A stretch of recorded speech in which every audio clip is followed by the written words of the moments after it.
일요일에 찾아뵙는 연불리의 비밀노트 2부 순서 시작하겠습니다. 여미사님, 이제 12월 넷째 주 증시 살펴보려고 하는데요. 주요 일정 어떤 게 있나요? 네, 12월 23일은 이제 한국의 12월 1일부터 20일까지 그 수출 데이터가 나오니까 참고하시고요. 미국에선 컨퍼런스 보드에서 발표하는 소비자 신뢰 지수가 공개됩니다.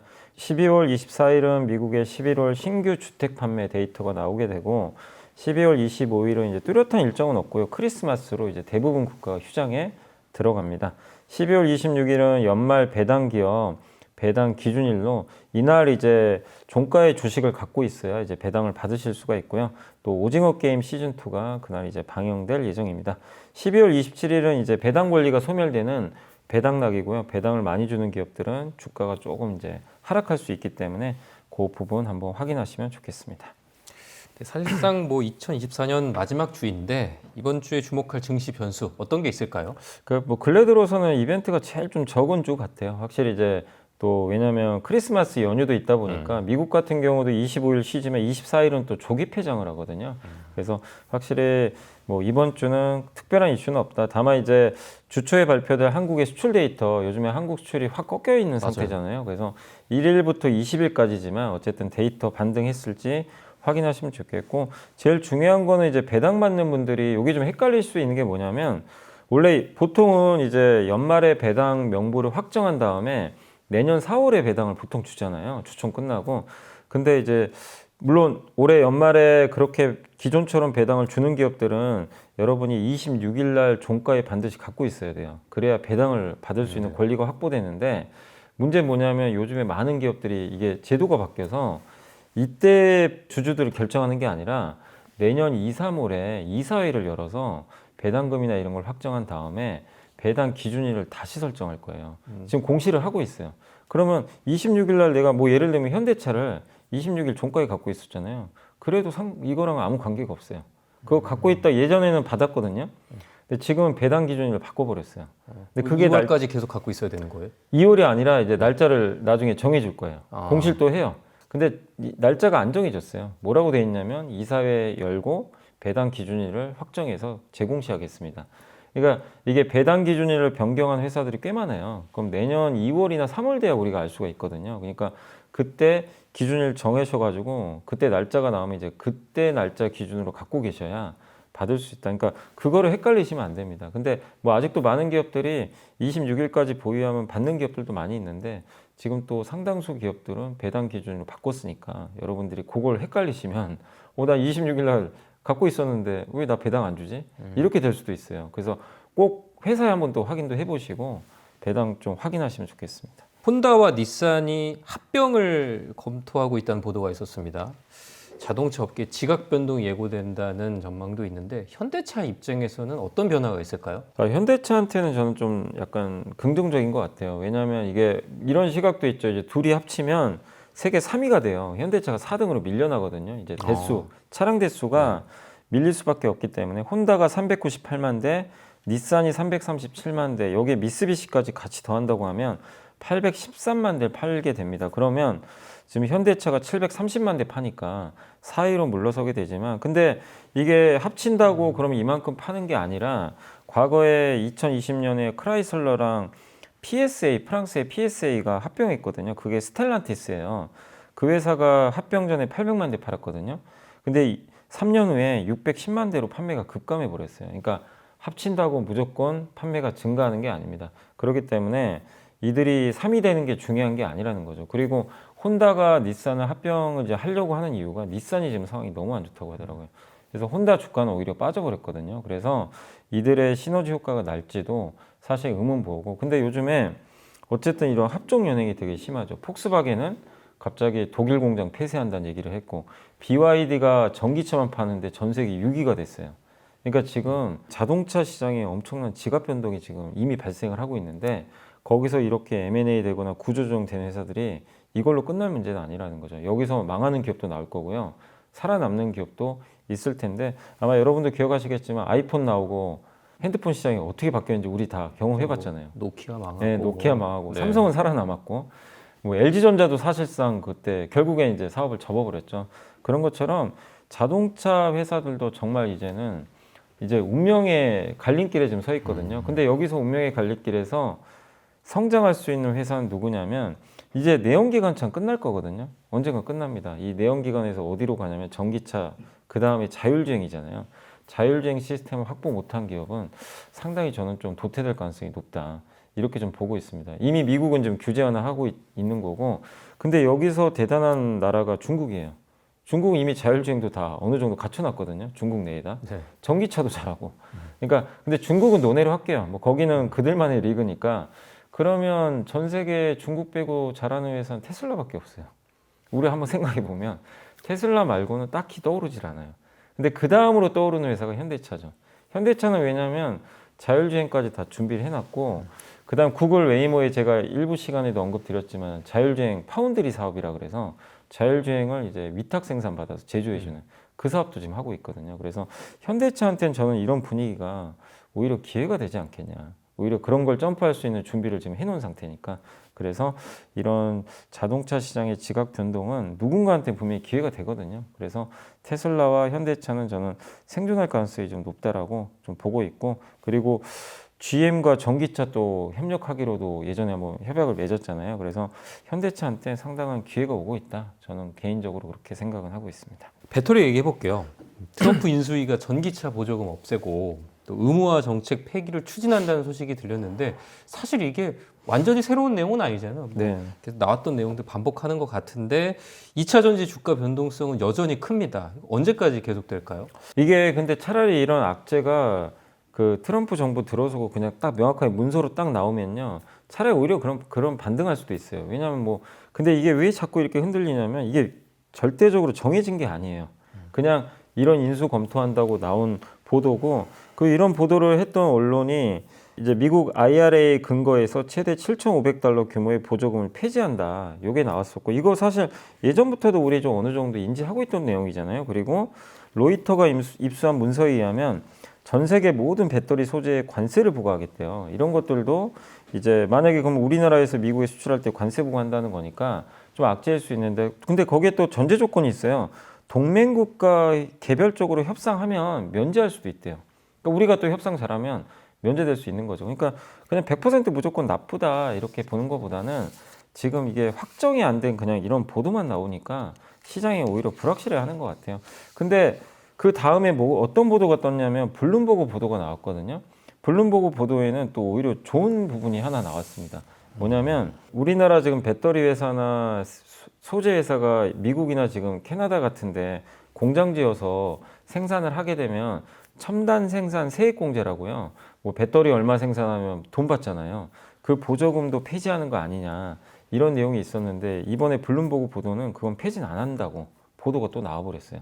그러니까 이 보도에 의하면 우리나라가 또 이렇게 되면 피해를 크게 안 받을 수도 있거든요. 그러니까 되게 헷갈리는 거죠. 이 언론사마다 보도 내용들이 좀 다르다 보니까, 그래서 오히려 투자들이 헷갈리니까 일단 그냥 지켜만 보자. 예, 반영은 된 건 맞는데요. 그래서 오히려 1월 20일 날 트럼프가 이제 취임을 하고 나서 이런 것들이 좀 명확해지면 오히려 저는 좀 주가가 좀 반등하지 않을까 이렇게 보여지고, 그리고 블룸버그 보도에 따르면 어쨌든 그 제조 세액 공제는 유지한다고 이렇게 나와 있기 때문에 이게 되면 굉장한 이건 또 호재거든요. 왜냐 이거 폐지될 거로 생각하고 주가를 빼버렸기 때문에 만약에 블룸버그 보도대로만 되면은 주가는 오히려 급등할 수도 있어요. 그렇기 때문에 여러분들이 너무 이런 지금 배터리 세액 공제나 이런 부분에 대한 불확실성 때문에 여기서 2차 전지 뭐 매도하자 뭐 이런 부분보다 이미 많이 반영된 상태에서 또 바뀔 부분도 남아 있으니까 한번 트럼프 취임 이후까지 한 번 더 여러분들이 지켜보시면 더 좋을 것 같습니다. 애플이 내년에 아주 얇은 이제 아이폰이죠. 그리고 26년에는 폴더블 폰, 이제 접는 폰을 내놓을 거라는 보도가 있었습니다. 그런데 우리 그 LG 이노텍 같은 데에서는 카메라 이제 아이폰에 네. 납품을 했잖아요. 그렇다면 기존에 뭐 공급사를 바꾼다든지 이런 리스크는 없을까요? 근데 공급사가 주로 중국과 한국 걸 쓰거든요. 네. 예, 그렇기 때문에 그거를 크게 바꾸진 않을 것 같고요. 다만 이게 이제 애플의 초박형 아이폰하고 폴더블 폰은 이제 들어가는 게 카메라 쪽은 그렇게 크게 바뀔 것 같지 않아요. 그래서 카메라 쪽은 큰 수혜는 있을 것 같지 않고 대신에 얇아지잖아요. 네. 얇으니까 뭐 거기 들어간 기판 소재라든가 이런 것들은 좀 수혜를 받을 것 같고 폴더블 폰 뭐죠? 화면이 커지죠. 그럼 당연히 화면이 커지면 그 디스플레이 네. 소재 사용량이 늘어나거든요. 그래서 이거를 이렇게 애플이 이런 새로운 제품을 내놓으면 수혜받을 게 뭔지는 모든 밸류체인이 수혜받는 게 아니라 거기서 명확하게 좀 갈리지 않을까.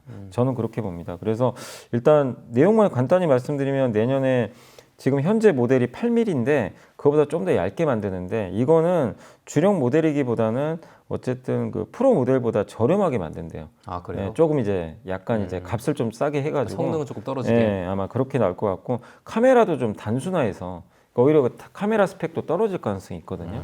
그래서 얇게 만들 수 있는 거 도움 줄 수 있는 뭐 필름 회사라든가 뭐 기판 회사가 좀 수혜받지 않겠냐 이렇게 보고 있고 그 국내 부품사들도 수혜를 받을 수혜를 수도 받을 있겠네요. 가능성이 있어요. 그리고 26년도에는 폴더블 폰 이건 이제 예전부터 좀 나왔던 얘기인데 아마 근데 요즘에 계속 외신에서 거의 확정적으로 막 보도를 하더라고요. 그래서 아마 26년도에 좀 나올 가능성이 높은데 폴더블 폰은 우리가 또 제일 잘하잖아요. 그러니까 갤럭시는 예. 계속 만들어 왔고. 그래서 아마 우리나라 이제 디스플레이 소재 회사나 아니면 이거 접어야 되잖아요. 접을 때 이제 들어가는 그런 각종 이제 부품들, 네. 예, 그런 회사들이 저는 좀 수혜를 받을 수가 있다라고 좀 보고 있습니다. 그래서 제가 개인적으로 좀 생각해 본 거는 요 밸류 체인에서 이제 좀 수혜 받을 수 있는 기업들은 PI 첨단 소재, 세경 하이테크, 덕산 네오룩스, 파인엠텍, KH 바텍 이런 기업들이 이제 필름이나 아니면 이제 폴더블 폰에 들어가는 각종 소재나 부품들을 만드는 회사니까 한번 주목을 해보시면 또 좋을 것 같습니다.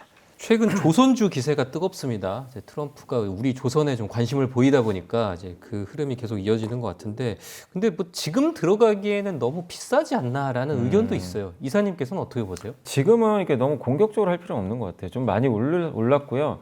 사실 지난주에 증시 안 좋았는데 조선주는 급등해 버렸어요. 그래서 지금 막 신고가 내는 기업들이 나오는데, 근데 그럴 수밖에 없는 게 지금 신조선가도 좋은 상태에서 트럼프의 정책도 호재죠. 거기에 LNG 미국에 수출하는 거 프로젝트 지금 중단시켰는데 트럼프는 아마 취임하자마자 그걸 재개시킬 것 같아요. 그러면 이 수출 프로젝트가 재개되면 배로 운송해야 되잖아요. 수출하려면. 그럼 당연히 LNG 운반선이 당연히 발주가 늘어나겠죠. 이런 부분들 긍정적이고 물론 지금은 LNG 선이 좀 공급 강인 상태래요. 약간 지금 상태로는 27년까지는. 근데 28년부터는 공급 부족으로 간다고 합니다. 그러면 25년 지금 발주를 해야 조선사 입장에서는 그러니까 해운사가 만약에 28년에 공급 부족이에요. 운반선이.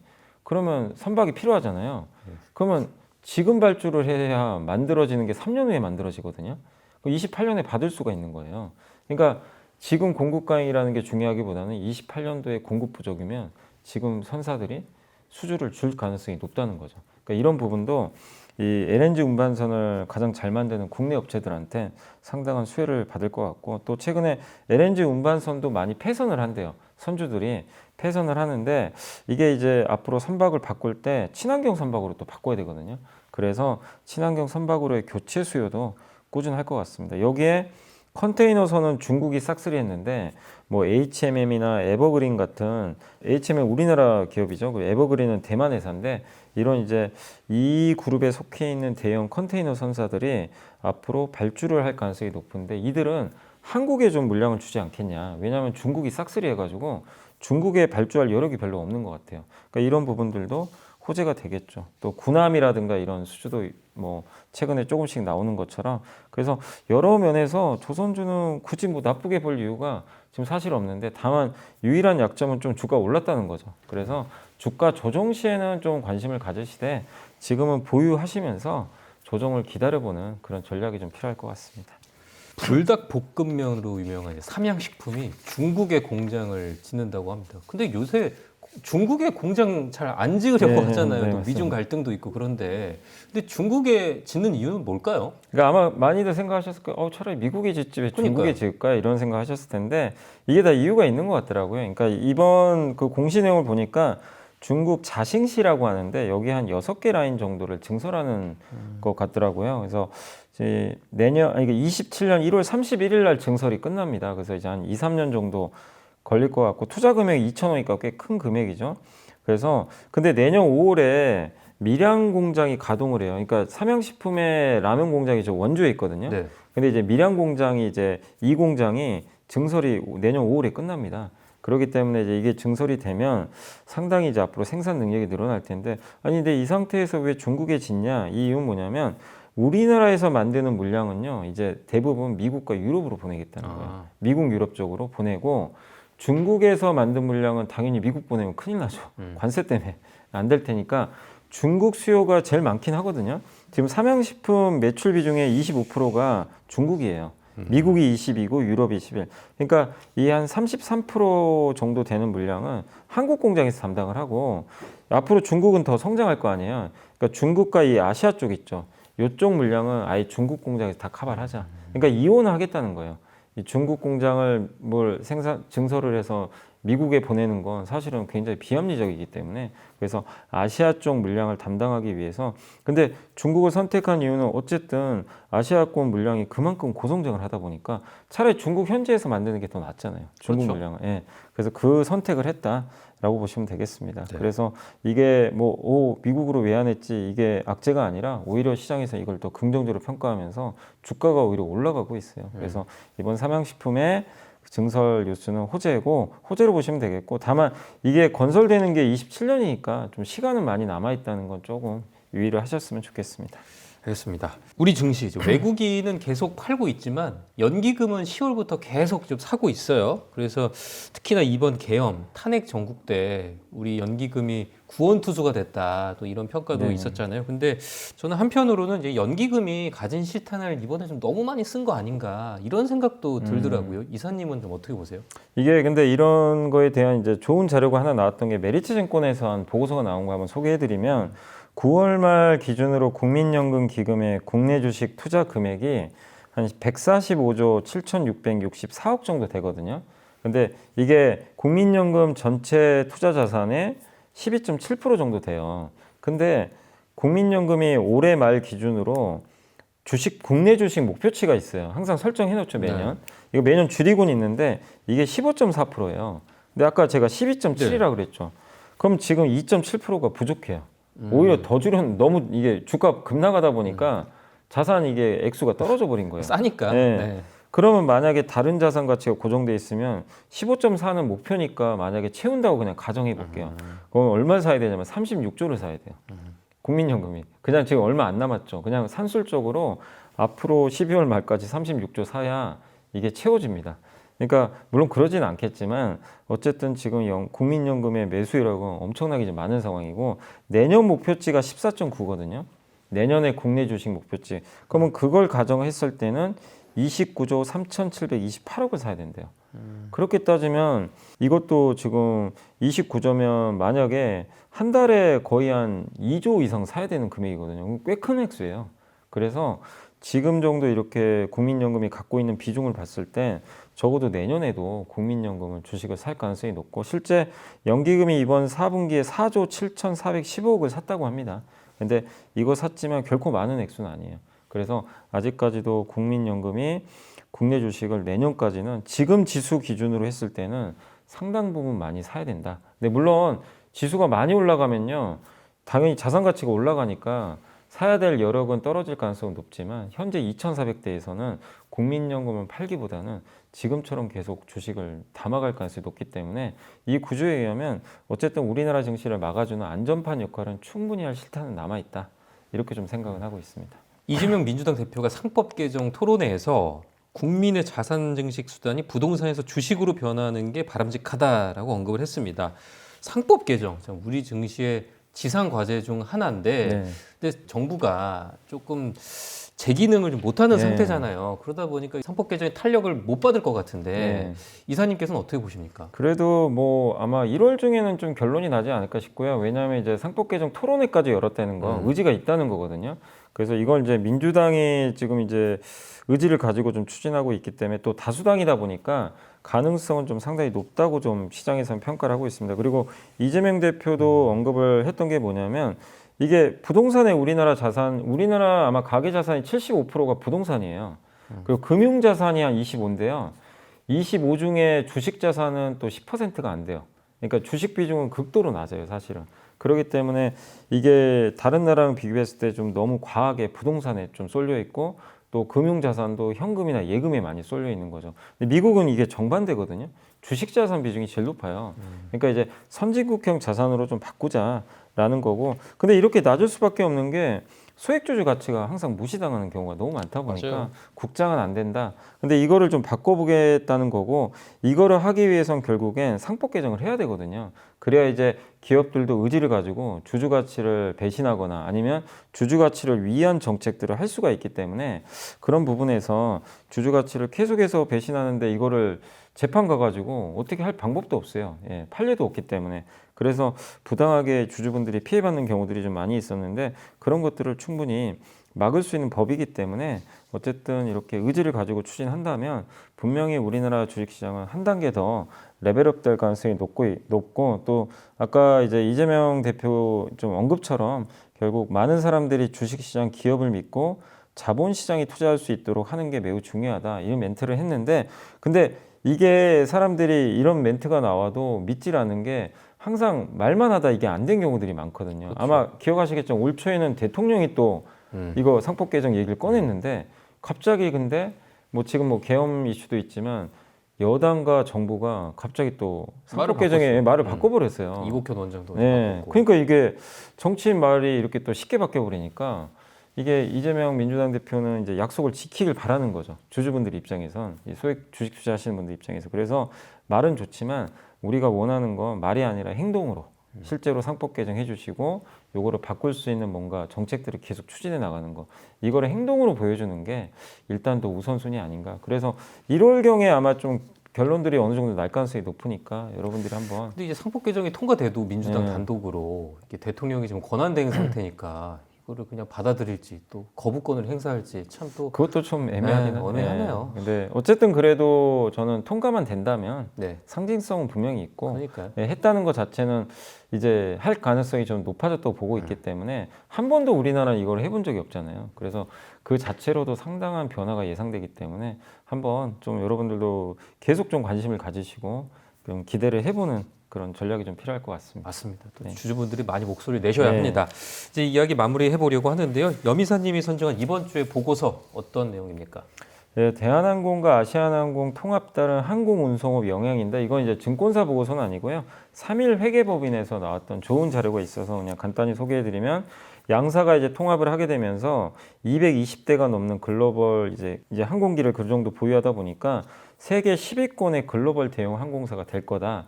이런 내용이 있고 근데 이렇게 되면 항공사 규모가 커지는 대신에 경쟁 회사는 좀 줄어들게 되잖아요. 항공사들이 통합을 하면 그러면 규모의 경제는 확보가 되면서 공급 과잉이 좀 줄어들기 때문에 상당히 항공사들한테 좋을 수 있고 특히 이렇게 항공사들이 규모가 커지면 유류비를 이제 협상할 때도 상당히 유리해지고 공항 뭐 임차료라든가 이런 것들도 유리할 수 있기 때문에 수익성에도 도움이 될 것 같습니다. 그리고 저비용 항공사 LCC에서도 대한항공 산하의 진에어, 에어서울, 에어부산이 아마 합병을 할 가능성이 높은데 이들이 합치면 점유율 41%로 1위가 될 텐데 또 TA 항공과 에어프레미아도 어쨌든 이제 서로 이제 뭐 지금 최근에 뭐 최대 주주 이슈가 좀 있다 보니까 결국 사모펀드 쪽에서도 뭐 아마 매각 이슈나 뭐 이런 것들이 또 나올 수도 있거든요. 그래서 어쨌든 뭐 결론이 난 건 아니지만 LCC 쪽에서도 서로 합종 연행이 이어질 수 있기 때문에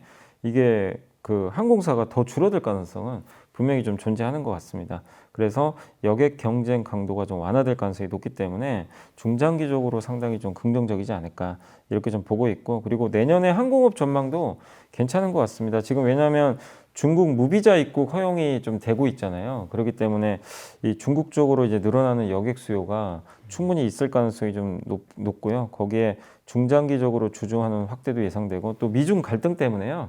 중국에서 이렇게 이제 미국 갈 때 환승할 때요. 중국에서 직접 가는 게 아니라 이제 우리나라 인천공항 통해서 가는 경우가 굉장히 많다고 합니다. 그 부분은 이제 보통 대한항공 타고 많이들 가시거든요. 그럼 당연히 이 부분도 이게 트럼프가 또 됐기 때문에 이거를 그럼 중국에서 바로 오세요. 이럴 가능성이 또 높진 않거든요. 그렇기 때문에 환승 수요도 꾸준할 것 같아요. 그러니까 이 부분도 좋을 수 있다. 그리고 특히 이번에 합병을 하게 되면서 어쨌든 대한항공은 아시아나항공의 그 화물 수요까지도 어느 정도 좀 확보할 가능성도 있다라는 분석도 있어서 긍정적이고, 또 한 가지는 인천공항이 내년에 이 터미널의 면적이 좀 확대되나 봐요. 그래요? 그러면 이제 여객을 지금 7,700만 명이거든요. 수용이 1억 600만 명으로 늘어나게 되고요. 세계 3위로 도약하게 되고, 화물 처리 능력도 500만 톤에서 630만 톤, 그럼 세계 2위가 됩니다. 항공 물류 능력이. 그래서 이런 부분에 있어서 내년에 뭔가 좀 바뀌죠. 이게 항공 산업 전반적으로. 그래서 한번 우리가 기대감을 갖고 좀 지켜볼 필요는 좀 있는 것 같습니다. 네, 항공업 보고서까지 살펴봤고요. 한 해를 마무리해야 하는 시점이 왔습니다. 며칠 뒤면 크리스마스인데 올해 좀 산타 랠리는 없지만 그래도 기다리면 좋은 날이 오지 않겠습니까? 모두들 건강하시고요. 오늘은 여기서 인사드리겠습니다. 이사님 오늘도 고생 많으셨습니다.